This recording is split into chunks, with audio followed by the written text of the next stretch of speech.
Gravitational field. Gravitational field, first of all, gives the indication of presence of gravitational potential energy or even the gravitational force. It is area around a mass in which another mass will experience the gravitational force of it.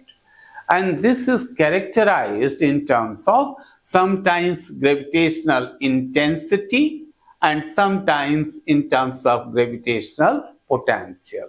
We'll study the two things at length, but one by one. First of all, we'll consider gravitational intensity. Gravitational intensity means, suppose here the gravitational field is present, you choose on particular point, the force experienced by unit mass at this very point would be known as gravitational intensity. Represented by letter I, this is force per unit mass. Obviously, it's a vector quantity. If you consider a mass and a point here, the gravitational intensity will be towards the mass itself. Suppose the test mass we are taking here, m, the force experienced by this mass shall be this much. R is the distance between the two. Gm, m upon r squared divided by m. It gives you the value of I, that is g m upon r squared. This is gravitational intensity, and it is very common for this that I is proportional to 1 upon r squared. It's known as inverse square law. Then we'll consider the intensity or the field produced by the sphere.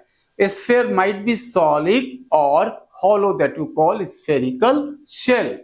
For both, one thing is common. So first we'll discuss what are the effects of these spheres outside them. Suppose it's a sphere and point you have chosen here is at a distance small r, the radius is capital R for this. Then in that case, this sphere will be effective in total for this point. Here the field will be given by Gm upon r square. You might put here sign minus also just to indicate that its direction is negative, or you might say towards the mass itself. If you consider the point here, then you will replace this small r, that's the radius of outside point, by the radius of the sphere itself. Now what is to be underlined is that this formula is applicable for both, that is solid and that hollow also. Here for the surface you will replace this small r by capital R. So one thing we concluded that for both the spheres the formula is same. Outside the sphere the behavior is as per inverse square law. Let's consider now inside the sphere. Now when you consider inside points, the behavior of both shall be different. So first we'll consider hollow sphere. Hollow sphere, you might say a spherical shell. For hollow sphere, see, I'll draw the diagram here. This is center of the sphere. You want to find the field outside and inside as well. This is the radius of the sphere because we have chosen the surface here. We are considering the field inside the sphere. Inside the sphere, it's a hollow sphere itself. Inside the hollow sphere, at every point, you might say, at every point, the field will be 0 inside hollow sphere. Field is 0. On the surface, suddenly it will have the value, and then it's inverse square law. Throughout inside, the field is equal to 0. Here we have drawn the graph for field and the distance regarding hollow sphere. Inside, I'll put I equal to 0 at all the points. Remember, at this surface, I will be equal to Gm capital R square. And outside, you know, this will be Gm small r square. So for hollow sphere, this is the detail. Similarly, let's discuss for solid sphere also.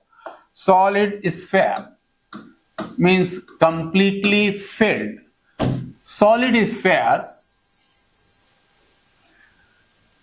this is solid sphere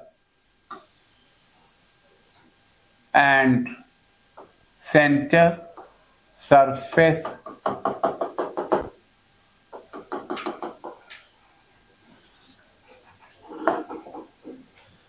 see the field inside the sphere and outside the sphere both are shown here, but these are different from that one we just covered for hollow sphere. Inside it is proportional to R, outside it is proportional to 1 upon R square. This is common in both. Here you'll find a difference, you'll notice a difference. Suppose the point is considered over here and this distance is taken small r. Then the formula for the field here at this point which is inside at a distance small r from the center, the field will be given by this one. What you notice here is that I is proportional to R. It's a linear relation. You can say the field is 0 at the center. It increases linearly up to the surface and then it starts decreasing as per inverse square law. One more thing we must notice here, that inside the sphere at the center at both the places means you can say in general throughout the sphere inside this is equal to 0.